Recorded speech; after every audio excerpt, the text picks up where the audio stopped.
Since the earliest days of European settlement here in America, those who came to these shores viewed it as a new promised land.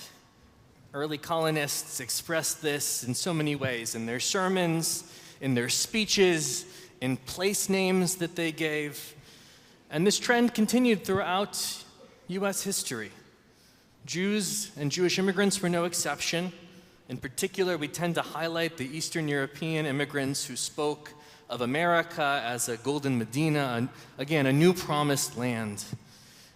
In Fievel, it was where the streets were paved with cheese, but they thought gold, right? And yes, very often the promise was far from the reality. Those of you who have been to a Central Seder when I've led it know that we have a tradition in my family that began with my grandfather, Rabbi Lorge. He was a German Jewish refugee. And after he finished the Seder and we all sang the Shana Haba'ah B'Yerushalayim next year in Jerusalem, we would always close the Seder with him leading us in singing America the Beautiful. America was the place that saved him. It was a promised land in his story and ours. And so he spent his life working to build an America that lived up to that promise for all citizens. But if we adopt Torah lenses, if we adopt Torah's way of looking at the world, modern-day America is really not the promised land. It is in many ways Egypt. That sounds very harsh, and I don't mean it in a harsh way. But we have to remember that in Torah's time, Egypt was the center of the ancient world. It was the most powerful nation. Its military was unrivaled. It was the breadbasket of the entire world, and its culture was viewed as the height of civilization. And Egypt was, of course, also fundamentally pagan. It idolized wealth and position, power and prestige.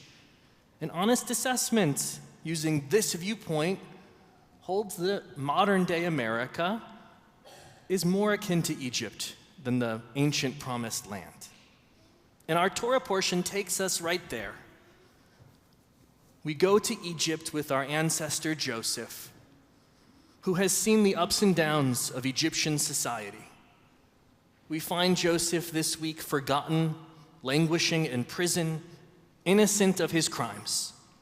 When suddenly he is rushed to Pharaoh, who has had 2 dreams, Joseph is asked to interpret them. He does so, warning Pharaoh that after 7 years of plenty, the land will be struck by a famine for another 7 years. Then Joseph suggests a plan for how they can meet that challenge. And Pharaoh, to his credit, recognizes talent when it's in front of him and makes Joseph second in command of the entire nation. Joseph's story is at least one of the original rags to riches stories. But what is Torah trying to get at? This is the first of only 3 tales in our entire Bible about one of our ancestors finding power and position in the diaspora. So there must be some vital lessons for we diaspora dwellers.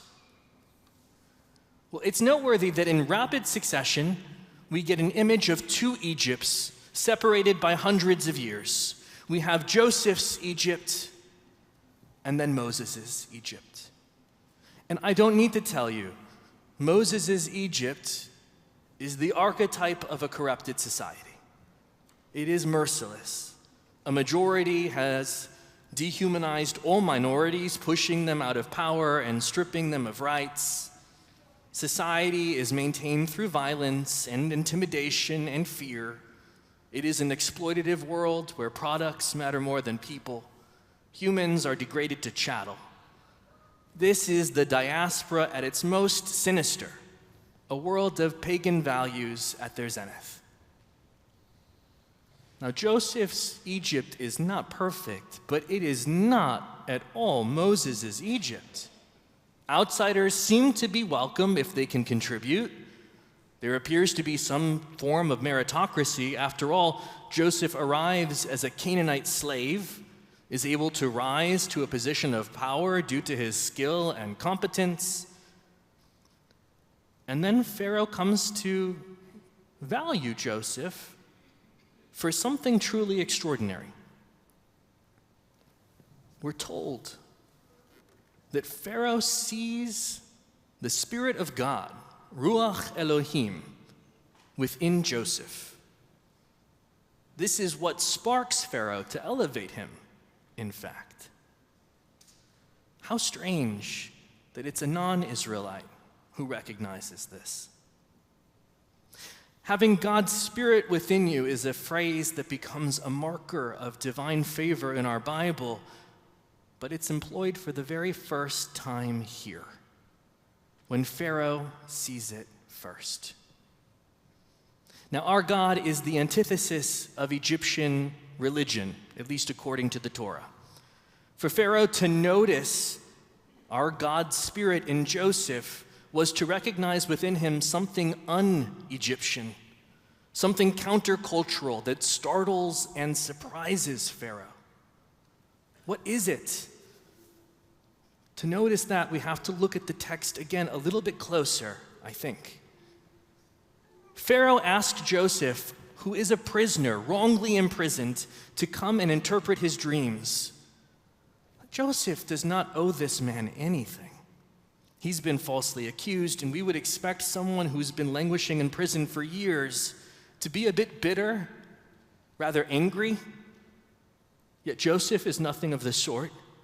Without promise of freedom or favor, Joseph just generously interprets Pharaoh's dreams, ensuring that Egypt survives the coming calamity. Imagine being in Joseph's shoes. He could have listened to the dreams and then just kept silent, or said he didn't know what they meant, like everyone else had said. He could have let all of Egypt starve. What revenge he could have taken. But no, not Joseph. In fact, he not only interprets the dreams, he then, without any prompting at all, lays out the plan that will be necessary to position Egypt to weather this terrible famine. Why would he do that? He gives away all of his leverage. Pharaoh could easily have just thrown him back into prison and enacted the plan himself, taking all of the credit. But it seems these displays of open-heartedness and generosity, of kindness and mercy and grace, allow Pharaoh to glimpse Ruach Elohim, God's Spirit within Joseph. In Joseph's actions, it seems that Pharaoh sees the qualities that are antithetical to his empire, counter forces to greed and dominance, selfishness and guile. And Pharaoh realizes that only with such a person who has these qualities will they be capable of enacting the necessary systems that are going to save them all. They need someone who can delay gratification, someone who can serve something greater than himself, someone who can relinquish resources to the needy and evenly and fairly give out what has been amassed.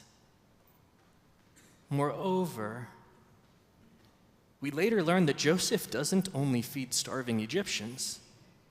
Joseph has somehow opened Egypt's resources to any foreigner because the famine, you see, has not only spread over Egypt, but over the entire world. And Joseph's godly spirit has allowed him to open up Egypt's storehouses to anyone at all in need. This is not Moses' Egypt. This is the sign of Joseph's Egypt. Is it perfect? No. Is it the promised land? Not at all. But it shows great promise.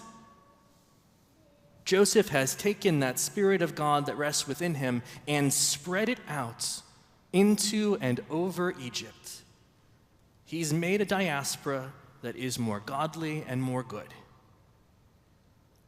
We know that it doesn't last.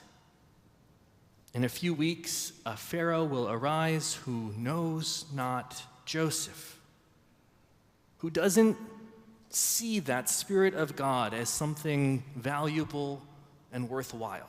This new Pharaoh will return Egypt to what he thinks has made its past great and glorious. He will make Egypt cruel again. As 2025 dawns, Jews around America in new and profound ways are asking, what is our purpose and place here in the diaspora? We have to remember that Jewish exile exists on a continuum. So are we building Joseph's Egypt, or are we enabling Moses's? Are we using our values and our traditions to lead the way in inculcating a culture here of welcoming the stranger, of opening our hands to the needy, of providing righteous and true judgments, of shunning bribes, of keeping honest scales, of not abandoning the old and impoverishing the sick? Are we, like Joseph, infusing God's Spirit here in this place? For my part, like my grandfather, I continue to sing America the Beautiful at the end of Seder, because the beautiful part of thinking of America as a land of promise is recognizing the aspiration of what this place has been to some and can be for all, while working tirelessly to make it so. May God's Spirit rest upon each of us in the diasporic new year, and may God's Spirit give us strength for the days ahead.